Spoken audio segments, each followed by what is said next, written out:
Is it worth starting a YouTube channel in 2024? Well, that depends. And let me tell you, it really depends on the last thing I'm going to talk about today, which is perhaps the most important, and it has to do with you and what you're all about. Let's get into it. Good morning, everybody. Let's tear right into it here. I did a video recently on the horrors of social media and how social media has changed society in so many ways that, well, the analysis is lagging far behind the reality of what is going on in social media these days. So a lot of people are drawn to ask, and I have a relatively new subscriber said, I love the channel. I'm thinking about starting to create content. Do you think it's worth it in 2024? And as I said in the opener, it depends what you consider worth it means, because there's always a cost. There's a transactional aspect to social media.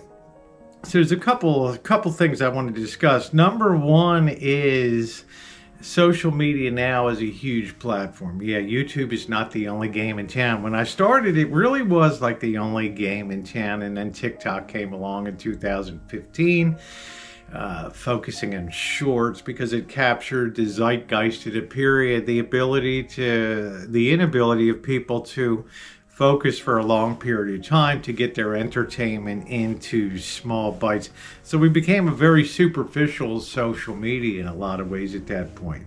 Okay, so now since it's a very quick world of jump cuts and hip hop and all this kind of stuff, and it demands that you really think about what you're bringing to the table in 2024.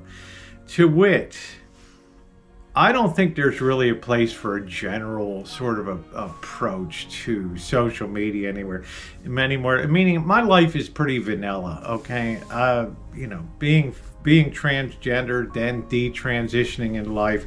Yeah, it's given me a certain arc of interest that people have had in following my story, but that's kind of unusual. But otherwise, I don't have SWAT teams dropping into the rancho, right?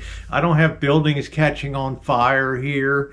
It's a dramatic hood, don't get me wrong. Cars flipped over on their accidents galore. Police helicopters overhead, sirens, small arms discharge at night, gunfire in the evening. But I love it here, right? I love it because it was cheap and it was all I could afford at the time. But, the life is a life. When I got into YouTube, the tagline was broadcast your life. And by and large, that's what people did. We didn't really have tight focus on subject matter. And that's the first thing today.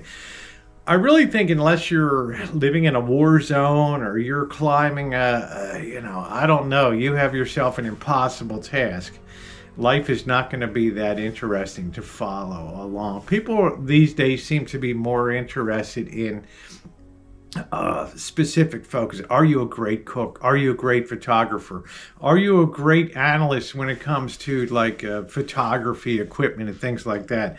Specializing in vintage audio or vintage audio repair or metal detecting. When you're like me, you're just a mismatch of crap on the channel. It's metal detecting, it's moonshining, it's demonstration cooking. And thanks to those of you who watched the seafood boil last night, it was amazing. Travel, now fishing and crabbing, right? You never know what's going to be happening on this channel. And people that are interested in fishing, crabbing don't care about metal detecting. And people that are watching metal detecting, they don't care about demonstration cooking. And people watching demonstration cooking don't care about life-threatening live streams on the wild streets of Vegas and things like that. But a lot of people do, right? They're waiting for me to get my comeuppance on the streets there, right? There's something worth following there. But you put it all together, and it's like it's like a variety show, right? I don't think variety shows really carry the day anymore. The ones that are still going forward are ones like the old mules like me, the old war horse from Baltimore, that just can't change the way that they do. I can't bear to leave metal detecting behind or vintage audio, right? And even worse than that, I add new stuff like fishing and crabbing. thereby further punishing my audience here on social media. But somehow or another, I continue plodding along, which brings me to number 2. You're not going to be able to endure unless you're enjoying yourself on social media. Okay?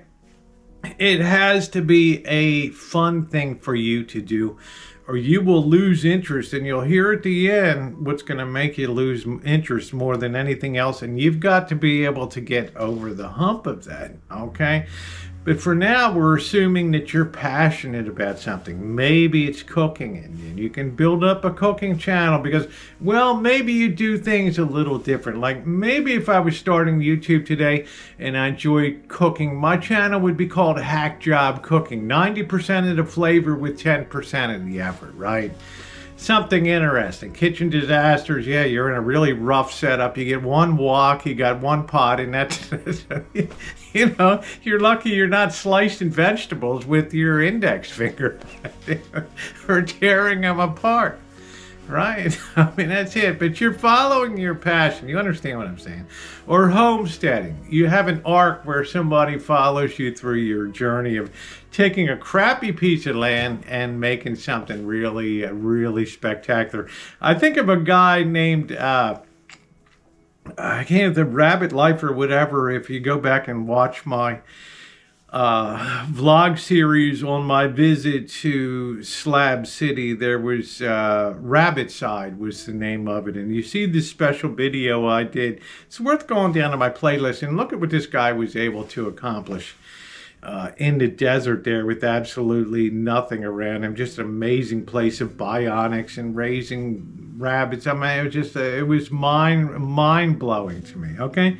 That's what made it compellingly interesting, as did, well, it used to, the stories aren't so interesting anymore in Slab City because the story has been told to death. So there's a case where you can't say, I'm going to move to Slab City and I'm going to differentiate my, no, you're not. You might drink or drug yourself to death, but it's very hard to bring a new story out. So you really have to kind of be there first. The third thing is there needs to be an arc to that. It needs to be going somewhere. And I avoid randomness. Always make sure when you turn on the camera that you really are making a point when you're doing something or showing some type of progression within the video. That helps a lot too. It's why I try to avoid like political discussions and things. Like we're in an election year now and we have a 50-50 nation that's divided. I mean, you're not going to win when you talk about that, right?